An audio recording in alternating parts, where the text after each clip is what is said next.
Star news में हूँ आपके साथ सुरभि। आइए रुक करते हैं कुछ खास खबरों।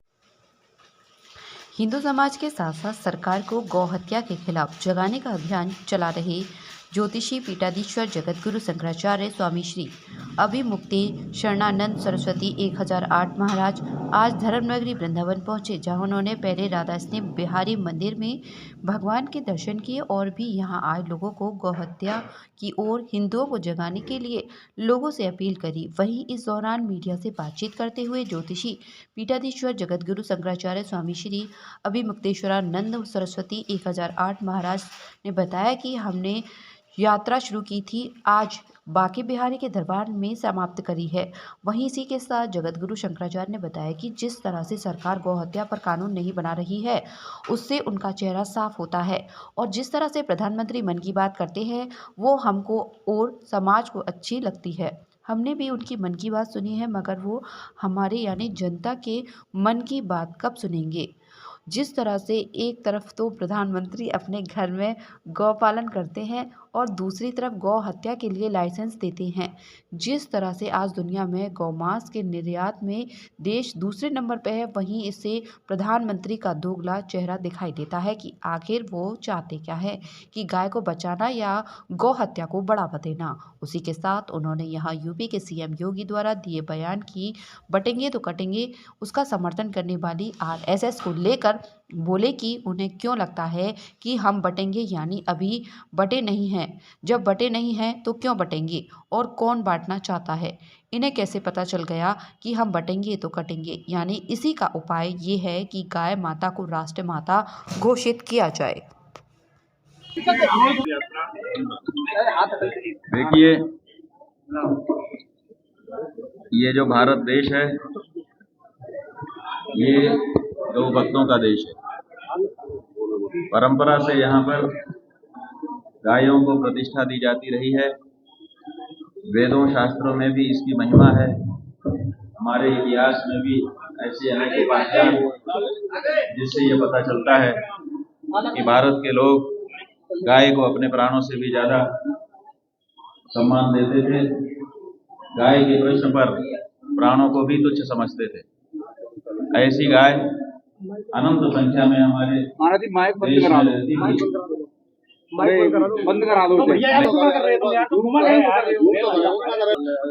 कि गायों की संख्या हमारे देश में निरंतर घटती चली जा रही है। आज हालत यह है कि केवल कुछ करोड़ की संख्या में गाय बची है।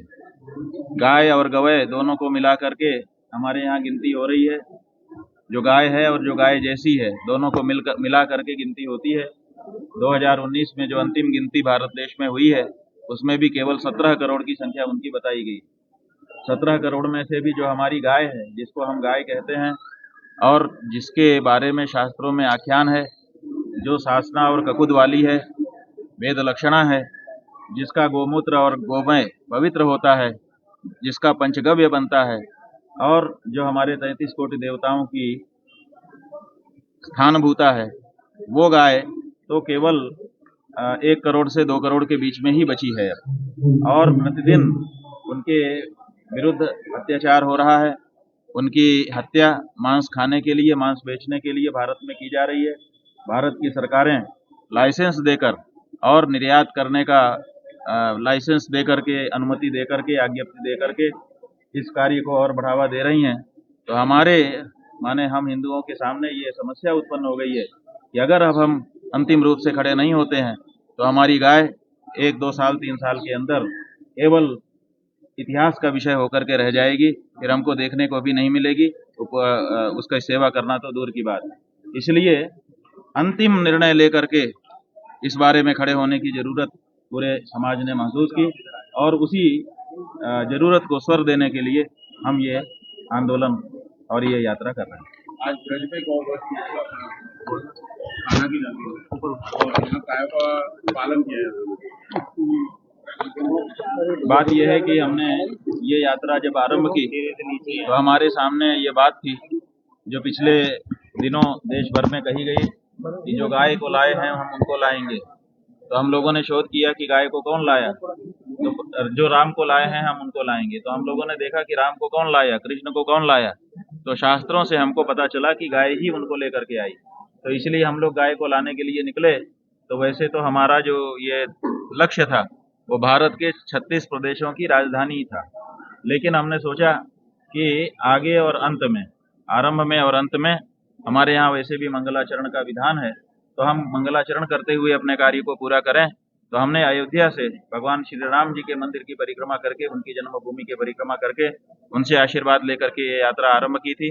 36 प्रदेशों में जाकर के वहां पर गौ प्रतिष्ठा ध्वज की स्थापना करके आज हम वृंदावन में आए, भगवान श्री कृष्ण की आविर्भाव स्थली, उनकी लीला स्थली, और यहाँ पर आकर के बांके बिहारी जी का हमने 56 भोग लगाया, वहां पर उनके श्रृंगार पूजा आराधना की, परिक्रमा की, और फिर उन्हीं की मूर्ति स्नेह बिहारी जी के चरणों में बैठकर हम लोगों ने इस यात्रा को समर्पित किया भगवान को, और आगे के कार्यक्रम के बारे में चिंतन किया। अब हम ये यात्रा यहाँ पर पूरी कर रहे हैं और आगे के लिए अपना नया लक्ष्य स्थापित करते हुए यहाँ से बढ़ना चाहते हैं। महाराष्ट्र सरकार ने जो कानून लाई है, क्या और लगता है कि इसमें भी? देखिए, सरकार, प्रदेश की सरकार, किसी प्रदेश की सरकार कोई कानून लेके आती है, लेकिन वो गौ हत्या निरोध कानून नहीं बन पा रहा है, क्योंकि वो केवल स्थल निरोध कानून बन जाता है। इस प्रदेश में मत मारो, माने दूसरे प्रदेश में ले जाकर के मारो। तो ये जो चालाकी है, चतुराई है हमारे नेताओं की, वो गाय के संदर्भ में ठीक नहीं है। अगर हमारा देश एक है तो फिर एक देश में एक कानून, एक देश में एक इलेक्शन, एक देश में एक तरह की बातें जब चलती हैं, तो गौ माता के बारे में एक देश में एक कानून क्यों नहीं बनता है? अगर भारत देश एक है तो गाय के बारे में भी एक कानून होना चाहिए जो देश के सभी कोनों में लागू हो। आप एक कोने में लागू कर देते हो, दूसरे कोने को खुला छोड़ देते हो कि आप यहाँ आइए, आराम से यहाँ से काटिए, मारिए, जो कुछ करना है करिए। तो ये चालाकी है, चतुराई है, ये गौ हत्या निरोध के कानून नहीं है। इसलिए जिन प्रदेशों में बने भी हैं वो केवल दिखावे के रह गए हैं, और इसीलिए ट्रकों में लाद लाद करके दूसरे प्रदेशों में ले जाया जा रहा है। जब हमारे गौ भक्त, गौ वीर उनको ट्रकों को पकड़ते हैं तो लोग आ जाते हैं, कहते हैं कि ये तो गुंडे हैं। जो धर्मवीर है, जो गौ माता का सपूत है, लाल है, जो उनकी सेवा के लिए खड़ा हुआ है, जो उनके प्रति किए जा रहे अत्याचार को नहीं सह सकता है, उसको गुंडा कह देना भी हम लोगों को पीड़ा देता है। महाराज जी, जिस तरह से मुख्यमंत्री योगी जी ने कहा था बटेंगे तो कटेंगे, कल आरएसएस के में हुई बहस के अंदर भी उन्होंने, आरएसएस ने उसका समर्थन किया है कि एक हिंदू एकजुट रहेगा तो संगठित रहेगा, बचा रहेगा, अगर बट गए तो कट जाएंगे। बात यह है कि बट गए तो कट गए, जो भी आपको कहना है, आप शब्दावली जो भी कहें, ये जरूर है कि देश में एकता होनी चाहिए। अब देश में एकता बनाने के लिए आपके पास फार्मूला क्या है? आप कहते हैं बटो मत, बटेंगे तो कटेंगे। पहली बात तो यह है कि बटेंगे तो कटेंगे। बटेंगे तो ये बटेंगे जो क्रिया प्रयोग की जा रही है, ये भविष्य काल की क्रिया है। इसका मतलब है कि अभी बटे नहीं हैं, अभी हम एक हैं। जब एक हैं तो कौन सा वो कारण है जिसके कारण बट जाएंगे?